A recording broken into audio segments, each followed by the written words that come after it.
Welcome. This video is about offering constructive criticism. If you are a parent or you are someone holding any leadership position, you will agree with me that offering criticism or any form of feedback is a very difficult thing. The reason why it's difficult sometimes is because the people we offer them to might take it negatively. Some people might even have borderline personality whereby they have temper issues. They get angry whenever someone advises them. And because of that, as a leader or a parent, you might be thinking it's better for you to hold your peace rather than suggesting ways of improvement. So in this video, I am going to be offering you 5 tips that can help you give criticism to anybody, including those that will not receive it in a positive way and still manage to keep your peace. Let's do it.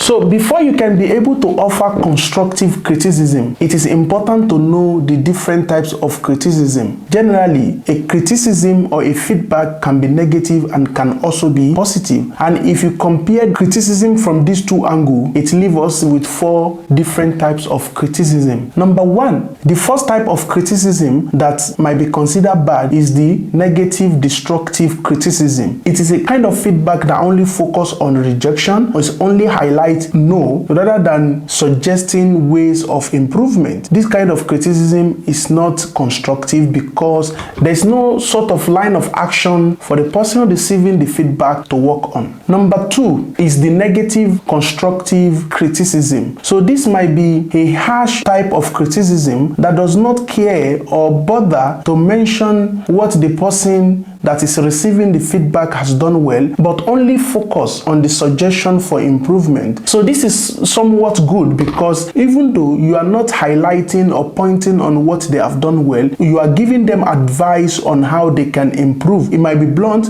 but it's helpful. Number 3 is the positive destructive criticism. Yes, you heard me right. Some criticism, when it's too flowery, it might also be destructive, whereby the person offering the criticism is really careful on the emotions or the feelings of the receiver. You are being too careful that you did not bother to suggest what the receiver can do to improve on their work, on their performance, on their behavior. This kind of criticism often comes from family members or friends, right? Because they don't care so much about our feeling and they do not want to hurt us. So it is positive, but it can be destructive. The 4th type of criticism is the positive constructive criticism. So positive constructive criticism is also known as the appreciative response. So this is the kind of feedback that is not only looking at what we have done bad, it also focuses on the positive side of our performance or our work or our behavior. So how do we give this kind of criticism? How do we give constructive criticism? I have 5 tips for you. Number 1 is that you develop the culture of critique. When you are working in a place or at your home, you want to create a serious culture that when you are offering this criticism, the person knows that you are serious. So, and this might mean the language you use or the expression we are wearing. So you don't want to give feedback and you are laughing as if you are joking or you are playing. Number 2 is the timing of the criticism. Timing is very important in any type of communication. So you want to have a time where both you, the giver of the feedback, and the receiver are in a good, calm mode. So you don't want to give feedback when you are under pressure or the receiver is under pressure. You want to find the perfect time. That might mean the perfect time of the day. You want to look at what is going on around you and so on. Whatever have to do with timing is important when we are giving feedback. Number 3 is the motivation. Whenever you want to give a feedback, don't be motivated by your anger. So make sure that you are not angry. You are not giving the feedback because you are angry. You want to be able to give the feedback because you are motivated by the improvement on the subject matter. Number 4 is the style. So you want to pay attention to your style. The best style for giving feedback is the sandwich approach. Using the analogy of sandwich, that is the bread on top, the meat in the middle, and the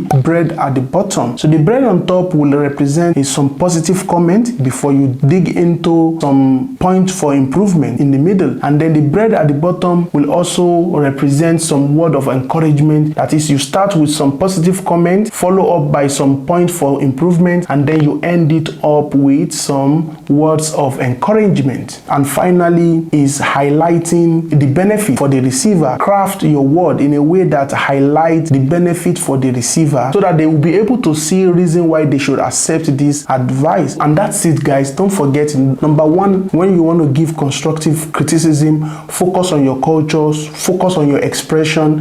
And number two, focus on the timing. Number three, the motivation. Don't be motivated by your anger. Number four is your style. That is, start with positive comment before some suggestion for improvement and end it with some word of encouragement. And finally, highlight the benefit. That is it, guys, on how to offer constructive criticism. If you want more video like this, kindly subscribe to my channel, click on the like, comment, and also click on the notification button. Goodbye.